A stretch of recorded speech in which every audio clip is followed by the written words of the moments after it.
Hey, everybody. You are here for episode 13 of Motivation with Me.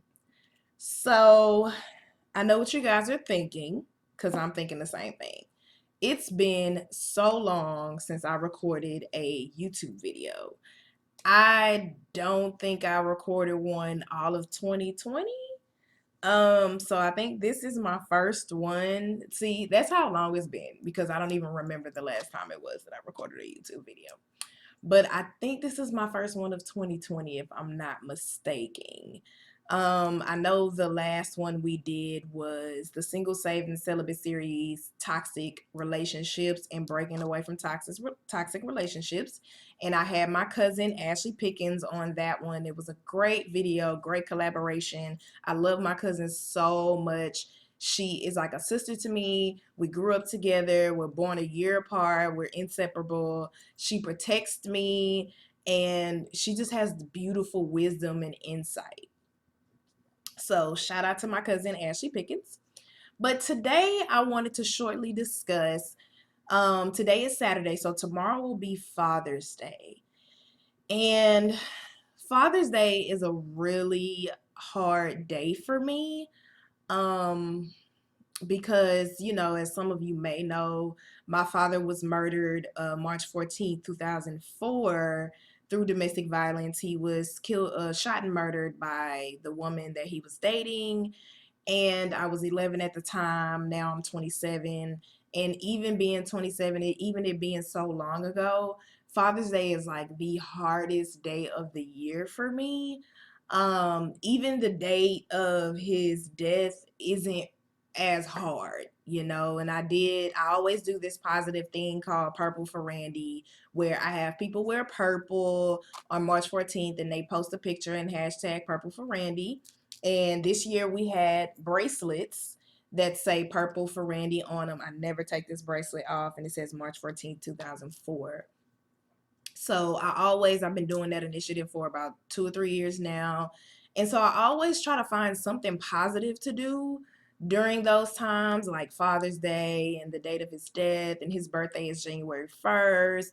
So I always try to find something positive to do and something that can motivate not only me, but all the fatherless sons and daughters that are out there that have a hard time struggling and dealing with Father's Day. And I think the thing that gets to me the most is seeing, on social media, like pictures of daughters and their fathers, or even my friends who have fathers. And it's just like heartbreaking. Like I just break out in tears every year. So I always say, let me stay off of social media and just kind of not really put myself in that predicament to where I can see it, because it makes it hurt even worse.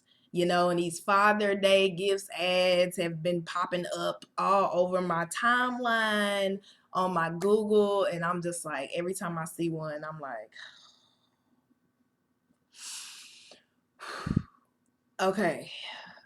And so there are no longer any father figures in my life. I had a godfather, I had two grandpas, I had so many male role models, or those three male role models. My stepdaddy is not included in that at all, even though he came right after my dad passed.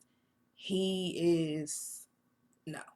Like, if you've seen my previous videos, not a father figure. Sorry. It ruined my life more than anything in this world.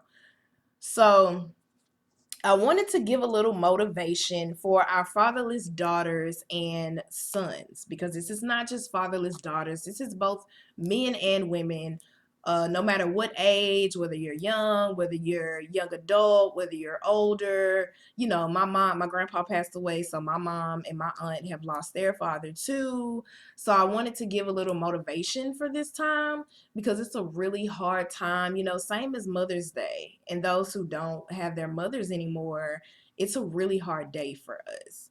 So I actually wrote a blog in 2015, and it's called Absence of Paternal Love. And I literally Googled it. Like, I went to Google And because it was one of my older blogs back when I had another website, and I literally went into Google and typed in absence of paternal love, and it was like the first thing that popped up. And I was just like, oh my gosh. Like, seriously? My blog is the first thing that pops up? Like, then it's like the definition and the medical stats and like all of that is under it. But the first thing to pop up was my blog. So I was able to find it, and I wanted to read it and share it with you guys. And my blog is just like my vlog. I'm unfiltered. And as you know, I am the unfiltered motivator. So I wrote it September 24th, 2015. And it reads, as I sit in bed and drink my coffee at 1 a.m. in the morning, something inside me forces me to write. I have been so busy with schoolwork and trouble that I sometimes forget about my blog. The very thing that keeps me strong seems to be becoming last in my life. Not this time. This time I won't hold in my thoughts. This time I won't hide behind the mask of my internal scream. All my life I have never expressed myself vocally.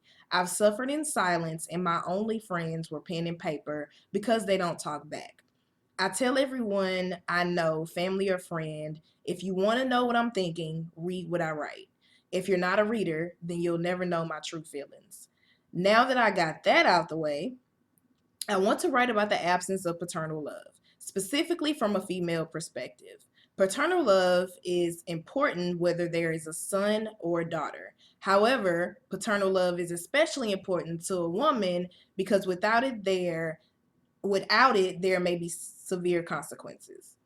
As most people know, I lost my father at 11 to murder, my grandfather at 12 to cancer, and my godfather to heart failure at 14. Recently, I lost my other grandfather, my godfather's dad, to heart failure as well. I come from a large yet small family. Most of my ancestors reside in Louisiana. I have one uncle who lives in Alabama that I rarely get to see. The only immediate family I have left in Houston is my mother, aunt, grandmothers, and two female cousins, one older, one younger. Since I lost my father, there has been a missing piece of my heart that I call paternal love. The pain never goes away, but my faith in God has made it bearable. It took me a long time to realize that although he was gone, my life still continues. Paternal love gives a woman strength, safety, healing, love, gentleness, and happiness. I say paternal love because sometimes, especially in my case, fatherly love doesn't necessarily have to come from your biological father. I listen to my friends all the time talk about their fathers, and I can't help but feel sad because I don't know what that excitement feels like. All I feel is an empty space. When I lost the last man I had left this year, that 11-year-old girl came back. The only difference between then and now is my understanding of God's word. I never knew how strong my faith was until I realized that this time I didn't I didn't let loss limit my life. There are days when I want to shut down. There are days when I want to break down because I can't handle the responsibility that the men in my family completed every day. The absence of paternal love is not only essential to family, but to relationships. Whether or not you're whether or not a woman has that love, she still looks for it in men. We sometimes find ourselves comparing men we date to our fathers. We look for that love and protection from them. It's not there. No matter how hard we try or how deep we dig, no man can fill a spot that was only meant for paternal love. A cube won't fit in a round glass because they're two different shapes. A man is the cube, and the glass is that empty section of your heart. No matter how hard you try to force it, it will never fill the inside of the glass. To my men, women are fragile but strong. Get to know the background of a woman before you treat her a certain way. Everybody has a story. Everybody has a heart. Not everyone will share that with you, but show you care enough to want to know. Be understanding to the fact that there is something inside of her that is missing and always will be.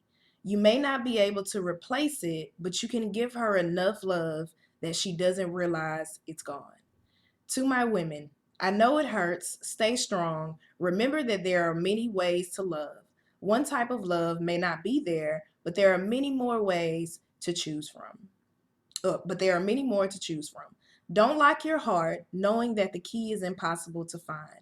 Whether your father or father like figure has passed or was never there to begin with, you can still be as strong as you are destined to be. I write this to you, but also to myself. The things I write are mostly things that I tell myself. I share them because I like to think that someone somewhere is reading this feeling as though it was uniquely written for them. It's like going to church and feeling like the pastor was talking specifically to you as if he knew exactly what you were going through. Like, uh-oh, sorry y'all, I changed the screen. Life is like a masquerade ball. We can only see the mask on the outside. Whew. And I'll include the link below at at the bottom of the caption or in the details. Sorry, y'all. Y'all know it's been a long time since I did a YouTube video. But I will include the link to the blog in the details so you guys can read it for yourselves. So that pretty much explains what I'm trying to get over to you guys is for my women. Okay, let's talk women first and then men. For my women, in my experience, I spent my whole teenage life up until I was about 21, which was the last time I had a relationship, looking for that paternal love in men. It's like an empty space that you're trying to fill with other men. Thinking that, maybe if you talk to an older guy, or maybe if you talk to this guy or this guy, then they can help you fill that empty space and love you as your father should. And that is not the case. That is often one of the most toxic things we can do. That is often one of our biggest downfalls is that we look for an irreplaceable feel in men. Okay, if your father is gone, if he's not in your life, that you're not gonna find that anything to fill that space. You're not, because your father is your father, and daughters look up to their fathers, because daughters who do have men in their lives, who do have their fathers in their lives, they look to them as an example of what they want their boyfriend or their husband to look like. So when you don't have that example, you don't have any guidance. You don't have any rubric. You don't have anything to go on. You don't have a basis for anything. And that can become really toxic. And that is a very big issue that I had, and that is a very big issue that women in the community have. Like fatherless daughters have this. They have abandonment issues. They have issues in their relationships, and then if you factor in abuse, like I have been sexually abused, then that just makes it worse. So it's really an experience that I can't really describe. And fatherless daughters know exactly what I'm feeling. They might not know my exact feelings, because let me go back, because I always say you don't know exactly how somebody feels. You could just understand, or you can relate. So they don't know my exact feelings, but they know a feeling that is similar to that. So, to all my fatherless daughters out there, I know Father's Day is tomorrow. I know this is the time of the year where it could be very sad, it could be very depressing, but I want you to keep holding on. I want you to stay strong. If your father has passed, remember that he is looking down on you. He is still here with you. Even when I Googled absence of paternal love, the picture of my dad and me and my younger brother popped up like big as day. And I just felt him in that moment, because I'm like, I Googled this blog thinking it was just going to be a link, like, oh, okay, a link to my website, or, you know, just a link to the blog. And then here's his picture is there.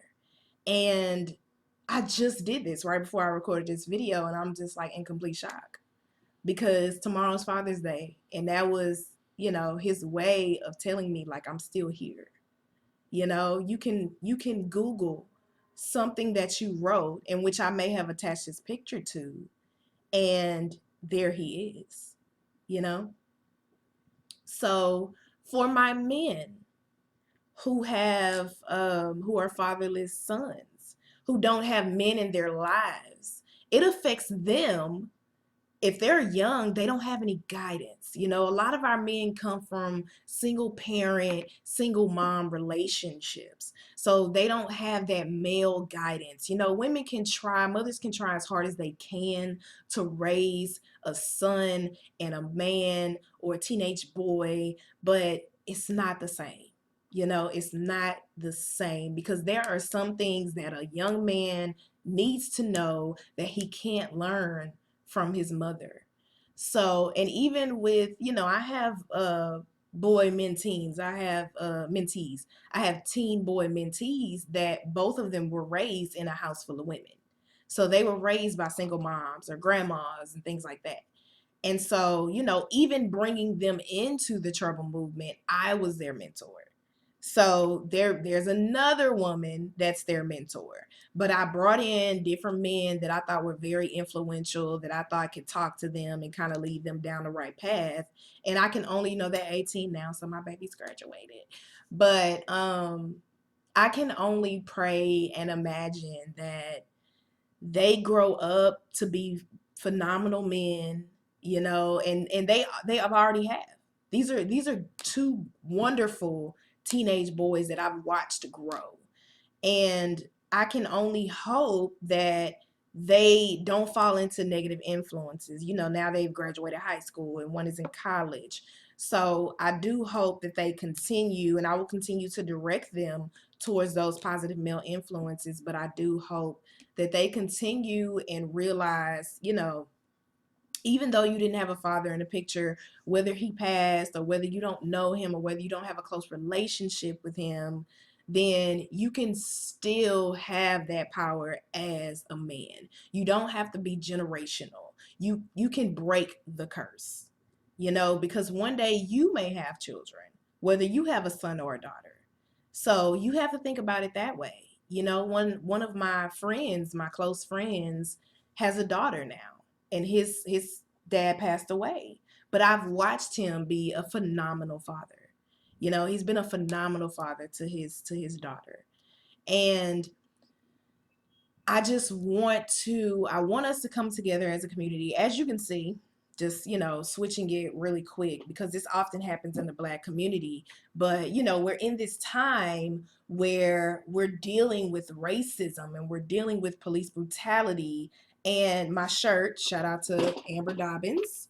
I have my shirt that says Minority Lives Matter. And inside the little fist, it says stop racism, reject racism, and a bunch of positive words against racism. Because we're in a time now where our young men, our young Black men, our older Black men, our black our Black structure is being brutalized and killed and put in jail. And what people don't realize is, when you kill these people, you're out here killing our young men, you're out here killing our fathers and putting our fathers in jail, but you're not thinking about what that does to the child. Like, what are they supposed to do about their children? Like Philando Castile was murdered in front of his daughter. You don't think about that. You don't think about who else is going to be affected. Not only the Black community, but what about their children? What about the children of the Black men that are incarcerated with mass incarceration? Like, do we take that into consideration? No, you're not taking that into consideration. So now we have these children out here, and they don't have any fathers. Their father is either locked up in prison or dead because of violence. you know? And there are some that even don't want to be in their children's lives, which is also a bad thing. But I don't think when when police, you know, do, of course they ain't thinking at all. They just feel like black men are a threat. So, oh, I'm feared for my life, so I'm gonna kill them. But then at the same time, your white counterpart has also done the same thing and you didn't shoot him, you know? So, and that's, I'm going to bring that back as another video, but I just use that as a point to make about why our community and our sons and our daughters are fatherless.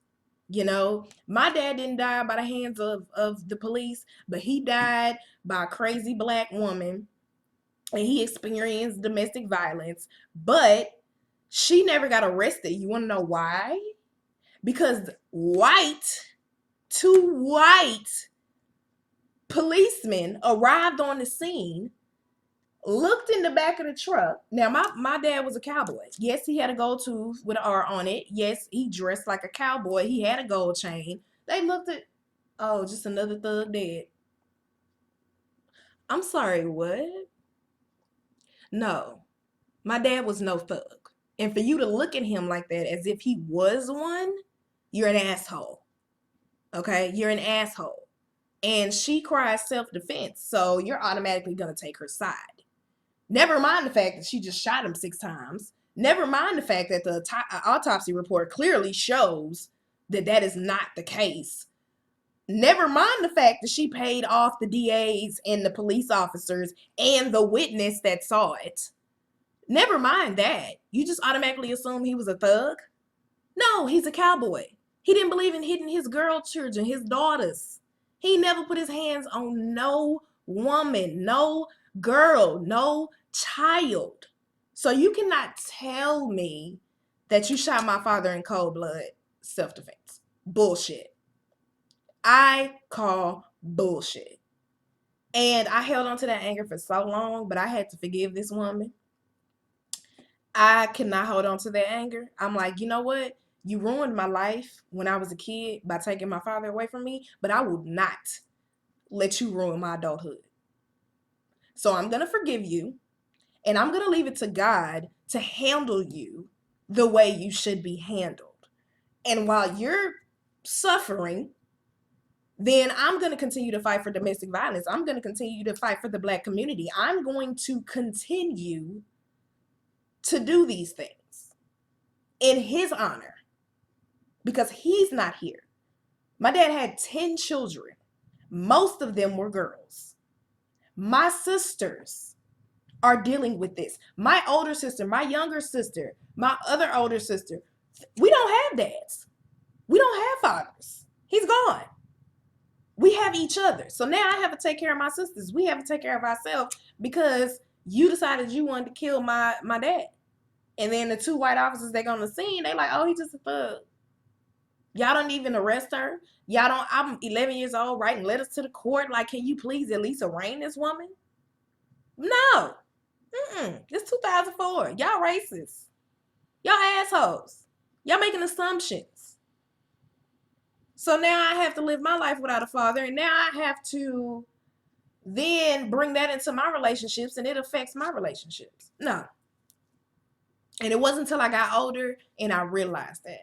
So my motivation to fatherless daughters and fatherless sons is simply this. Even though it's a hard time for us right now, even though this is a hard holiday for us, you have to remember that whether it's from heaven or from prison, your dad still loves you. And if he's not in the picture, then that's his loss. But deep down inside, because you are his child, I still feel like he loves you. And you have to keep that positive mentality. So, you know, I don't know what tomorrow's going to look like for me. It took me a long time to even record this video because I was like, I don't know. Like, I don't know if I can do this. You know, my publicist gave me the idea and I'm just like, I don't know, Christian. Like, it's hard. It's a hard week for me. My patience is thin because I know that during this time, I can't celebrate. I can't buy my dad a gift. I can't do that. So I was like, you know what? Whenever I feel down, then I like to motivate others. I like to turn that negative energy into something positive. And so I'm going to bring my positive energy to you, to all my fatherless daughters and sons out there. And I hope that you see this. I hope that you can relate to this. I hope that this helps you tomorrow, the day after that, next week, a year from now, 2 years from now, 10 years from now. This video isn't going anywhere. And you can always come back to it. So that's my motivation. Like I said, I want to keep it, kind of short. I try to limit it to 20 minutes, but that never works because y'all know I talk. And I promise I'm going to be back soon. I have an idea, especially with everything going on in the African American community. So I am working on some ideas for my YouTube channel. Don't forget to hit the subscribe button. Follow me on social media because this is my platform. And now I am vocalizing my feelings and my opinion and how I feel about things when I used to couldn't do that. You just heard me read the ball. All I did was write. But now that I have a voice, a loud voice, Google me. Like, follow me on social media. Y'all know my voice is loud. Now that I have a platform, I'm going to use it. And it's my platform. I can say what I want. I can do what I want. People are going to have their opinions. You're entitled to your opinion. But at the end of the day, I'm going to keep my positive energy. Yes, I may cry tomorrow. Yes, I might cry today. But at the end of the day, I'm still going to have that positive energy. And I want you to have the same thing. Okay, so that is my message. Thank you for tuning in for episode 13 of Motivation with Me.